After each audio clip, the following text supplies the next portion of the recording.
깊은 산 중에 큰 기와집 하나가 있었답니다. 사방이 온통 소나무와 참나무로 둘러싸여 있어서 마을 사람들도 좀처럼 그 집을 찾아오지 않았지요. 산길이 험해서 술에도 들어오기 어려웠고 겨울이면 눈이 깊이 쌓여서 며칠씩 바깥 세상과 단절되기도 했답니다. 그 집에는 시어머니와 며느리 그리고 오래도록 머물고 있는 머슴 한 사람이 살고 있었습니다. 집 규모에 비해서는 사람이 적었지만 각자 맡은 일이 있어서 하루하루가 바쁘게 돌아갔지요. 며느리는 이웃 고을에서 시집 온 지 채 한 해도 되지 않아 남편을 잃었답니다. 혼례를 올린 지 석 달 만에 남편이 급한 병에 걸렸고 온갖 약을 써봐도 소용없었지요. 아침에 밥을 먹다가 갑자기 쓰러진 남편은 사흘 만에 숨을 거두었답니다. 이런 팔자가 어디 있나 시어머니가 울면서 말했습니다. 하늘도 무심하시지. 며느리는 아무 말도 하지 못했습니다. 아직 남편과 정을 나눌 시간도 없었는데 벌써 과부가 되어버린 것이지요. 친정으로 돌아가고 싶었지만 시어머니가 붙잡았습니다. 내가 가면 이 집은 누가 돌보느냐? 죽은 아들 제사라도 지내야 하지 않겠니?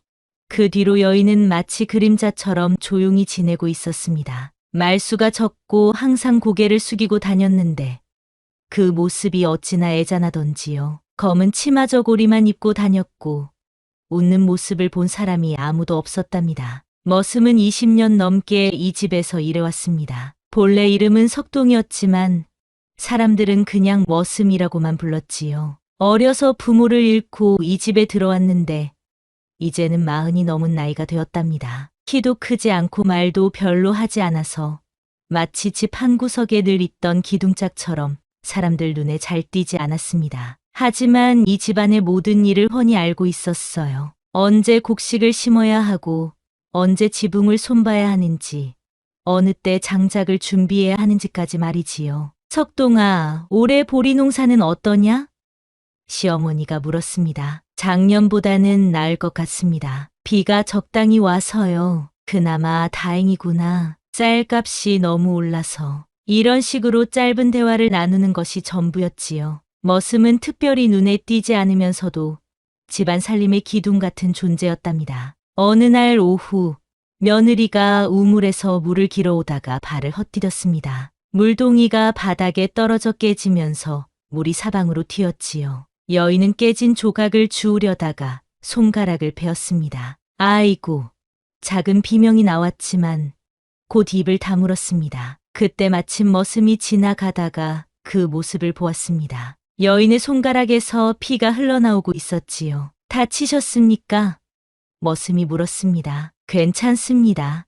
여인이 고개를 저었지만 피는 계속 흘렀습니다. 머슴이 자기 저고리 자락을 찢어서 여인의 손가락에 감아주었습니다. 그리고는 깨진 조각들을 주워 모았지요. 고맙습니다. 여인이 작은 목소리로 말했습니다. 괜찮습니다. 새 물동이를 가져다 드리겠소. 그날부터 두 사람 사이에는 묘한 분위기가 흘렀습니다. 서로 말을 많이 나누지는 않았지만 눈빛만으로도 뭔가 통하는 것이 있었지요. 며칠 뒤에는 이런 일도 있었습니다. 여인이 장독대에서 간장 종지를 깨뜨렸는데 시어머니가 나오기 전에 머슴이 몰래 그 조각들을 치우고 새 그릇을 갖다 놓았답니다. 어라, 분명히 깨지는 소리를 들었는데 시어머니가 중얼거렸지만 새 그릇이 놓여 있는 것을 보고는 그냥 돌아갔습니다. 여인은 고개를 살짝 숙여 고마움을 표했지요. 말은 없었지만 그 마음이 머슴에게 전해졌답니다. 그런데 어느 날부터 마을에 이상한 소문이 돌기 시작했습니다. 그 집 여인이 밤마다 외양간에 간다더라. 처음에는 우물가에서 빨래하던 아낙네들이 수군거리는 정도였습니다. 정말이야. 뭐 하러? 글쎄다. 누가 봤다는데. 혹시 누구랑 만나는 거 아닐까? 과부가 그럴 리가 있나? 요즘 세상에 어떤 일이 없겠어? 소문은 입에서 입으로 전해지면서 점점 더 이상한 이야기로 변해갔답니다. 사실은 여인이 밤에 잠을 이루지 못해서 마당을 거닐던 것뿐이었는데 누군가 그 모습을 멀리서 보고 잘못 생각한 모양이었지요. 여인은 남편을 잃은 뒤로 밤마다 잠이 오지 않았습니다. 좁은 방에 혼자 누워있으면 답답해서 견딜 수가 없었거든요. 그래서 가끔 마당으로 나와서 별을 보며 마음을 달래곤 했답니다. 하지만 어둠 속에서 여인의 모습을 본 사람은 그것을 이상하게 생각했을 것입니다. 과부가 밤중에 밖으로 나오는 것 자체가 수상해 보였을 테니까요. 장터에서 물건을 파는 상인이 그 소문을 퍼뜨렸습니다. 산속 큰 집 며느리가 밤마다 외양간에 간다는데 뭔가 수상하지 않소? 그게 정말인가?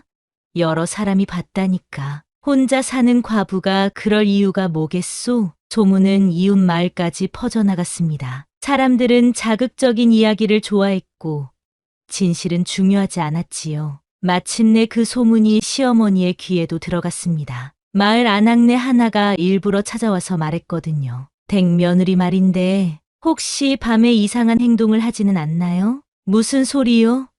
시어머니가 놀라서 물었습니다. 아, 그냥 사람들이 하는 말이 있어서요. 괜한 오해일 수도 있지만 조심하시는 게 좋을 것 같아서. 그 아낙네는 자세한 말은 하지 않고 돌아갔지만 시어머니의 마음에는 의심의 씨앗이 심어졌답니다. 설마 시어머니가 혼잣말로 중얼거렸습니다. 우리 며느리가 그럴 리는 없을 텐데. 하지만 한번 생긴 의심은 쉽게 사라지지 않았습니다. 그날 밤부터 시어머니는 며느리를 유심히 지켜보기 시작했지요. 여인이 화장실에 가거나 물을 마시러 나와도 의심스러운 눈으로 바라보았습니다. 조금이라도 늦게 들어오면 어디 갔다 왔느냐고 물었지요. 밤에 어디 나가지 마라. 네, 어머님. 혹시 누구 만나는 일은 없겠지? 그런 일 없습니다. 여인은 억울했지만 변명할 수도 없었습니다. 사실 자신도 밤에 마당을 거닐었으니까요. 하지만 그것이 나쁜 일이라고는 생각하지 않았답니다. 어느 날 밤, 여인이 또 잠이 오지 않아서 마당으로 나왔습니다. 달빛이 환해서 사방이 훤히 보였지요. 여인은 우물가에 앉아서 하늘의 별을 바라보았습니다. 남편이 저 별 중 하나가 되었을까? 그런 생각을 하며 혼자 울고 있었답니다. 그런데 담장 너머에서 누군가 지켜보고 있었습니다. 마을 사람 중 하나가 호기심에 몰래 와서 엿보고 있었던 것이지요. 역시 소문이 많네. 밤마다 나온다더니. 그 사람은 더 자세히 보려고 담장에 가까이 갔습니다. 그러다가 발을 헛디뎌서 돌에 부딪혔지요. 여인이 소리를 듣고 돌아보았습니다. 하지만 그 사람은 이미 도망간 뒤였습니다. 여인은 무서워서 급히 방으로 들어갔답니다. 다음 날 그 사람이 마을에 가서 또 소문을 퍼뜨렸습니다. 정말로 밤마다 나오더라. 내가 직접 봤으니까 틀림없어. 뭘 하던가? 글쎄, 혼자 앉아서 뭔가 기다리는 것 같던데. 소문은 더욱 과장되어 퍼져나갔습니다. 이제는 여인이 누군가와 미래를 한다는 이야기까지 나돌았지요. 그 무렵 마을 어귀에 방문 하나가 붙었습니다. 누군가 밤중에 몰래 붙여놓은 것 같았지요. 글씨는 이랬습니다. 산속 큰 집의 탐욕스러운 며느리가 시댁 재산을 빼앗으려 한다. 시어머니를 괴롭히고 집안 살림을 함부로 하며 밤마다 외간 남자와 만난다. 사실은 전혀 다른 이야기였습니다. 여인이 시집 올 때 가져온 혼수감 중에 비싼 비단과 은그릇이 있었는데 시어머니가 남편의 병원비라며 몰래 팔아버린 일이 있었거든요. 여인은 그것을 알고도 아무 말 하지 않았는데 오히려 며느리가 나쁜 사람으로 소문이 났답니다. 방문을 본 마을 사람들이 수군거렸습니다. 그 집 며느리가 그런 사람이었나? 겉으로는 얌전해 보이던데 사람 속은 모르는 거야. 과부가 벌써 딴 남자를 만난다니. 이 소문이 시어머니의 귀에도 들어갔습니다. 아까 그 아낙네가 다시 찾아와서 방문 이야기를 해준 것이지요. 이제 보니 내 정체가 드러나는구나. 시어머니가 화를 내며 말했습니다. 어머님, 무슨 말씀이신지. 방문까지 붙었는데 아직도 모르겠느냐?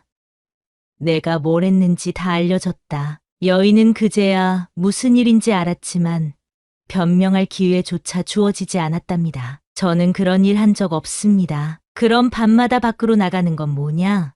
그건 잠이 오지 않아서. 거짓말하지 마라. 누구와 만나는 거냐? 시어머니는 화가 나서 여인의 뺨을 때렸습니다. 여인은 울면서 무릎을 꿇었지요. 그날부터 여인은 밤에 나가는 것이 금지되었습니다. 시어머니가 방문을 걸어 잠그고 아침이 되어야 열어주었지요. 어느 날 밤, 여인이 친정에 편지를 쓰고 있었습니다. 너무 힘든 상황을 더 이상 혼자 감당하기 어려워서였지요. 촛불 아래에서 조심스럽게 붓을 들고 있었답니다. 친정 아버지께 딸이 이곳에서 지내기가 너무 어렵습니다. 시어머니께서는 저를 의심하시고 마을 사람들도 좋지 않게 봅니다. 어찌하면 좋을지. 그런데 갑자기 문이 열렸습니다. 시어머니가 들어온 것이지요. 감히 남의 집 일을 밖으로 알리려 하느냐. 시어머니가 편지를 낚아채고는 불에 던져버렸습니다. 어머님, 제발 말하지 말라고 했거늘 이제는 친정까지 끌어들이려 하느냐? 시어머니는 여인을 끌고 밖으로 나갔습니다. 그리고는 곧장 외양간으로 향했지요. 내가 밤마다 여기서 뭘 하는지 모르겠으니 아예 여기서 지내거라. 어머님, 저는 정말 그만 말 대꾸 하지 마. 시어머니는 여인을 외양간 안으로 밀어넣고 문을 걸어 잠갔습니다. 하룻밤이 지나고 또 하루가 지나도 문은 열리지 않았지요. 외양간은 춥고 습했습니다. 볏짚이 깔려 있었지만 그것만으로는 추위를 막기 어려웠어요. 여인은 구석에 웅크리고 앉아서 밤을 지새웠답니다. 머슴은 그 사실을 알고 있었지만 어찌할 도리가 없었습니다. 시어머니의 성격을 잘 아는 그였거든요. 함부로 나섰다가는 자신도 쫓겨날 수 있었지요. 하지만 이틀째 되는 날, 머슴은 몰래 물 한 바가지와 약초 몇 개를 외양간 문 앞에 놓고 갔습니다. 찬 바람에 오래 있으면 병이 날 수도 있다고 생각했거든요. 그런데 다음 날 보니 물과 약초가 그대로 있었답니다. 여인이 건드리지 않은 것이지요. 사흘째 되는 날, 머슴이 용기를 내어 외양간 문틈으로 작은 목소리로 물었습니다. 드시지 그러십니까? 한참 뒤에 여인의 목소리가 들려왔습니다. 사람 눈은 더 고되다고 했소. 머슴은 그 말뜻을 알 수 있었습니다. 여인은 누군가의 도움을 받는 것조차 부담스러워했던 거지요. 사람들이 자신을 어떻게 생각할까 봐 두려워하고 있었답니다. 그 무렵 집안 하인들 사이에서도 소문이 돌기 시작했습니다. 며느리가 외양간에 갇혔다더라. 왜? 나쁜 짓을 했다나 봐. 과부가 그럴 줄이야. 하인들도 모두 그 모습을 보았지만 아무도 나서지 않았습니다. 오히려 서로 눈치만 보며 모른 척했답니다. 어느 날 장에서 돌아온 하인이 새로운 소식을 가져왔습니다. 마을에서 그 집 며느리 이야기로 난리가 났다더군요. 뭐라고 하던가? 온갖 말이 다 나와요. 어떤 사람은 귀신이 씌었다고 하고 어떤 사람은 미쳤다고 하고. 시어머니는 그 말을 듣고 더욱 화가 났습니다. 다 내 때문이다 하며 외양간으로 가서 소리쳤지요. 이제는 온 동네가 우리 집을 손가락질한다. 내가 뭘 했길래 이런 일이 생겼느냐? 여인은 아무 대답도 하지 않았습니다. 이미 목소리도 나오지 않을 만큼 지쳐 있었거든요. 며칠 뒤 시어머니는 밧줄까지 가져와서 여인의 손목을 묶었습니다. 이번엔 정말로 여기서 반성해라. 이제 여인은 움직일 수도 없게 되었답니다. 머슴은 마음이 복잡했습니다. 여인을 도와주고 싶었지만 자신도 이 집에서 쫓겨나면 갈 곳이 없었거든요. 20살 때부터 여기서 일해왔는데 이제 40이 넘은 나이에 어디서 새로 시작할 수 있겠습니까? 그래서 밤마다 외양간 근처를 서성이기만 했답니다. 혹시 여인에게 무슨 일이라도 생기면 어쩌나 하는 걱정 때문이었지요. 상황은 점점 더 나빠져 갔습니다. 마을 사람들이 하나둘 그 집을 피하기 시작했거든요. 장사하러 오던 상인들도 발길을 끊었고 친척들마저 찾아오지 않았답니다. 이 집에 무슨 일이 있나? 사람들이 수군거렸습니다. 뭔가 불길한 기운이 도는 것 같은데 과부가 갇혀 있다더니 혹시 원한이라도. 집안 분위기도 점점 어두워졌습니다. 하인들은 서로 눈치만 보며 최소한의 일만 했고 시어머니는 하루 종일 화가 나 있었지요. 어느 날 밤 비가 세차게 내리기 시작했습니다. 외양간 지붕이 낡아서 빗물이 새기 시작했고 천장 한 귀퉁이가 흔들리기 시작했지요. 바람까지 세게 불어서 건물 전체가 삐걱거렸답니다. 머슴이 걱정이 되어 지붕 위로 올라가 보았습니다. 틈으로 내려다보니 여인이 구석에 웅크리고 앉아 있었지요. 비가 새는 곳을 피해 몸을 최대한 작게 만들고 있었답니다. 그때 여인이 아주 작은 목소리로 중얼거렸습니다. 사람 구실이 이리 힘들 줄이야. 그 말을 들은 머슴의 가슴이 먹먹해졌습니다. 자신도 그런 생각을 한 적이 있었거든요. 다음 날 비는 그쳤지만 날씨는 더욱 추워졌습니다. 머슴이 외양간 근처에서 일하다가 보니 안에서 기침 소리가 들려왔습니다. 여인이 감기에 걸린 모양이었지요. 위기는 물리적으로도 닥쳐왔습니다. 폭우로 외양간 천장이 무너지기 시작한 것이지요. 낡은 석가래가 빗물에 젖어서 처지고 기와 몇 장이 떨어져 나갔답니다. 위험해.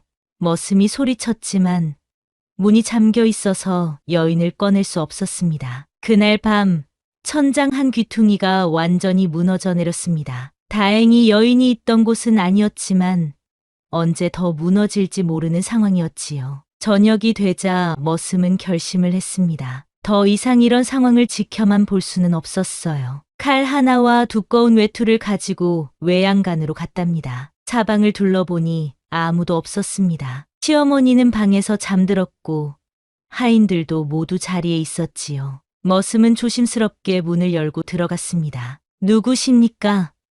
여인이 떨리는 목소리로 물었습니다. 저입니다. 머슴이 대답했습니다. 촛불을 켜자 서로의 모습이 보였습니다. 여인은 며칠 동안 제대로 먹지 못해서 몰골이 말이 아니었지요. 머슴은 말없이 여인의 손목을 묶은 밧줄을 잘랐습니다. 두 사람이 조용히 서로를 바라보았습니다. 한참 동안 아무도 말하지 않았지요. 여인이 먼저 입을 열었습니다. 당신이 날 불쌍히 여겨선 안 돼요. 그건 더 서럽소. 머슴이 고개를 저었습니다. 그럼 사람으로 여긴 거라 하겠소. 그때 외양간 문 밖에서 발자국 소리가 들렸습니다. 누군가 이쪽으로 오고 있는 것 같았지요. 하인 중 하나가 밤에 일어나서 이 모습을 본 것 같았습니다. 머슴과 여인은 숨을 죽이고 기다렸습니다. 발자국 소리가 문 앞에서 멈췄다가 다시 멀어져 갔지요. 하지만 그 하인이 무엇을 보았는지는 알 수 없었답니다. 이제 어떻게 하지요? 여인이 불안한 목소리로 물었습니다. 머슴이 잠깐 생각하더니 말했습니다. 뒷문으로 나가서 산길을 따라 내려가시오. 새벽이 되기 전에 마을을 벗어나야 합니다. 그럼 당신은요? 저는 괜찮습니다. 여기 남아서 흔적을 없애겠소. 머슴은 외투를 여인에게 건네주었습니다. 추우니까 이걸 입고 가시오. 산 너머에 폐사찰이 하나 있습니다. 거기 가시면 스님이 도와주실 거예요. 고맙습니다. 이 은혜를 어떻게... 은혜라는 게 뭡니까? 그냥 사람이 사람에게 하는 일이지요. 여인이 조심스럽게 외양간을 나가자 머슴은 안을 일부러 어지럽혔습니다. 밧줄을 이곳저곳에 흩어놓고 발자국도 여기저기 남겨두었지요. 마치 여인이 혼자 힘으로 탈출한 것처럼 보이게 하려는 것이었답니다. 여인은 뒷문을 통해 조용히 빠져나갔습니다. 달빛이 밝아서 산길이 희미하게 보였지요. 차가운 바람이 얼굴을 스쳤지만 마음만은 오랜만에 자유로웠답니다. 산길은 험했지만 여인은 멈추지 않고 걸었습니다. 가끔 돌에 걸려 넘어지기도 했지만 일어나서 다시 걸었지요. 새벽녘이 되어서야 작은 폐사차를 발견할 수 있었답니다. 다음 날 아침 외양간 문이 열렸을 때 여인은 이미 사라져 있었습니다. 어디 갔지?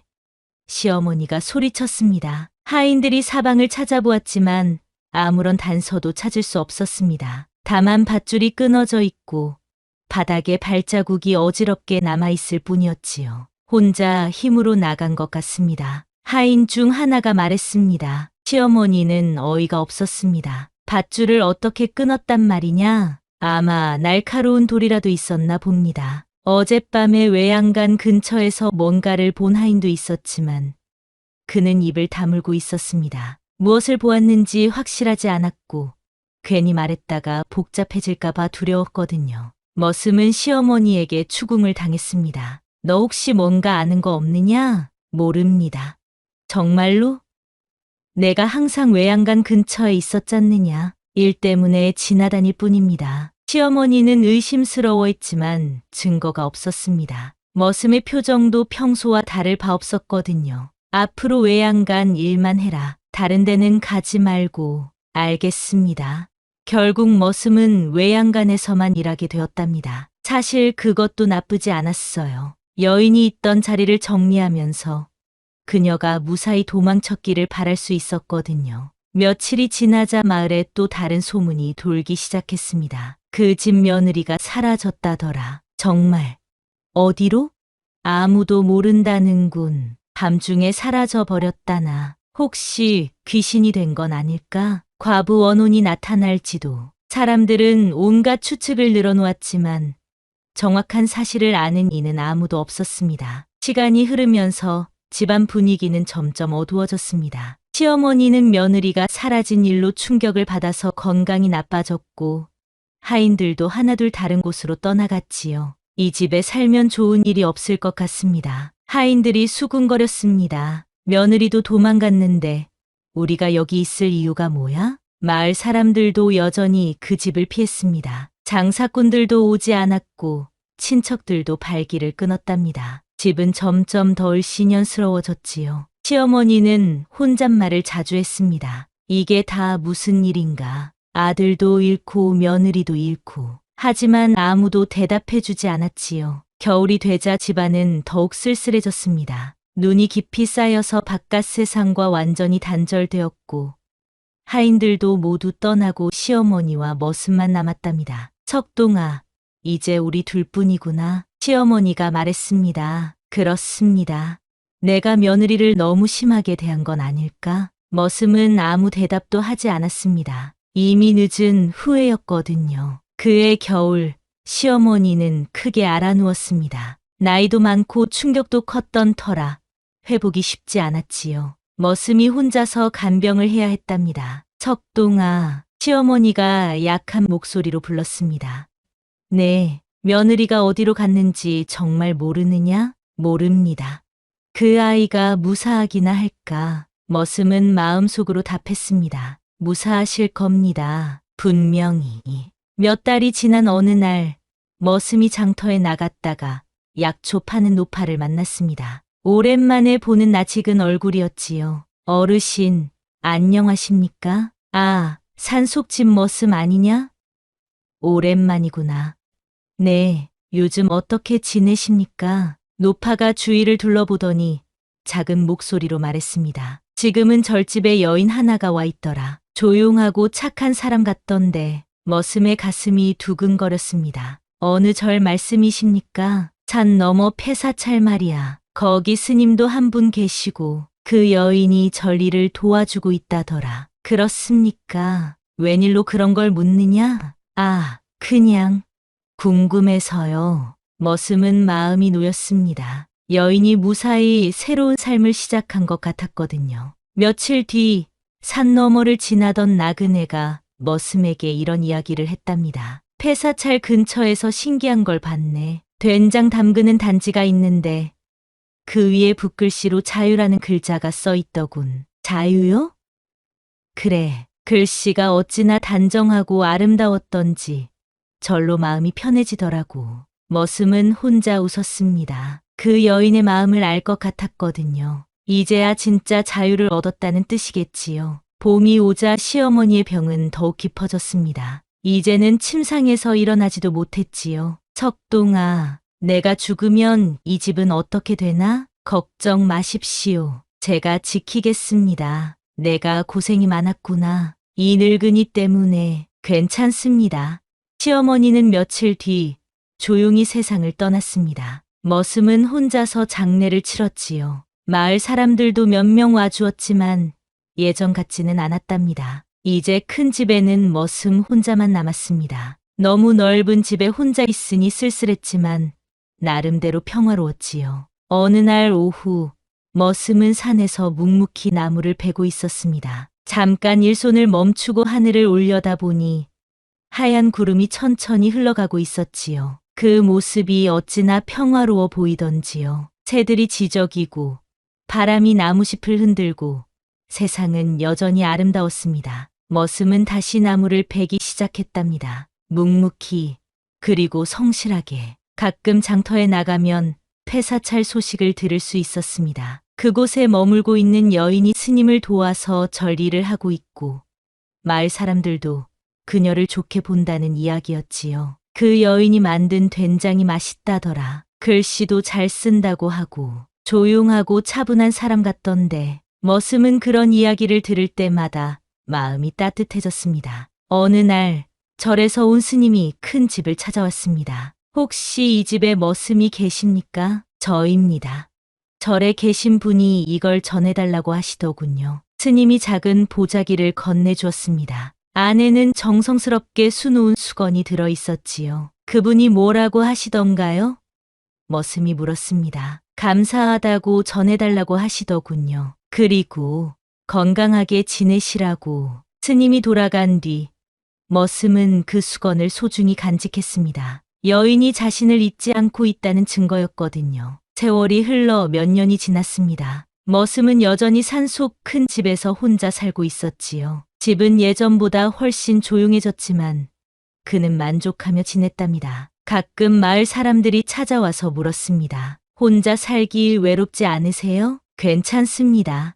할 일이 많아서요. 결혼은 안 하실 건가요? 이미 늦었지요. 이대로 사는 게 좋습니다. 사람들은 머슴이 이상하다고 생각했지만 그는 신경 쓰지 않았습니다. 자신만의 평화를 찾았거든요. 어느 봄날 머슴이 밭에서 일하고 있는데 한 여인이 찾아왔습니다. 멀리서 봐도 누군지 알 수 있었지요. 안녕하십니까? 여인이 인사했습니다. 오랜만입니다. 머슴이 답했습니다. 여인은 예전보다 건강해 보였습니다. 얼굴에 평온함이 담겨 있었고 눈빛도 맑았지요. 어떻게 지내셨어요? 여인이 물었습니다. 그럭저럭 잘 지냅니다. 댁은요? 저도 평안히 지내고 있어요. 절에서 스님을 도와 일하고 있습니다. 다행입니다. 두 사람은 잠시 말없이 서 있었습니다. 할 말이 많은 것 같으면서도 말로 표현하기 어려웠거든요. 그때 정말 고마웠어요. 여인이 말했습니다. 당연한 일이었습니다. 당신 덕분에 새로운 삶을 시작할 수 있었어요. 잘 되어서 기쁩니다. 여인이 작은 항아리를 내밀었습니다. 제가 직접 만든 된장입니다. 받아주세요. 고맙습니다. 그럼 이만 가보겠어요. 건강하게 지내세요. 댁도 그러세요. 여인이 돌아가는 뒷모습을 보며 머슴은 마음이 뿌듯했습니다. 그때의 선택이 옳았다는 확신이 들었거든요. 그날 저녁 머슴은 여인이 준 된장으로 국을 끓여 먹었습니다. 맛이 구수하고 정성이 느껴졌지요. 달빛이 마당을 환하게 비추고 있었습니다. 머슴은 마루에 앉아서 하늘을 바라보았지요. 별들이 반짝이고 바람이 시원하게 불어왔답니다. 이제는 모든 것이 제자리를 찾은 것 같았습니다. 여인은 자유로운 삶을 찾았고 자신도 평온한 나날을 보내고 있었거든요. 머슴은 일어나서 집 안으로 들어갔습니다. 내일도 할 일이 많았지요. 하지만 그것이 부담스럽지 않았습니다. 이제는 모든 일이 의미 있게 느껴졌거든요. 세상에는 많은 이야기가 있습니다. 어떤 이야기는 비극으로 끝나고 어떤 이야기는 해피엔딩으로 마무리되지요. 하지만 가장 아름다운 이야기는 사람과 사람 사이의 따뜻한 마음을 담고 있는 것이랍니다. 외양간에 갇혔던 여인과 그녀를 도운 머슴의 이야기도 그런 것 중 하나였습니다. 작은 용기와 따뜻한 마음이 어떻게 한 사람의 인생을 바꿀 수 있는지를 보여주는 이야기였지요.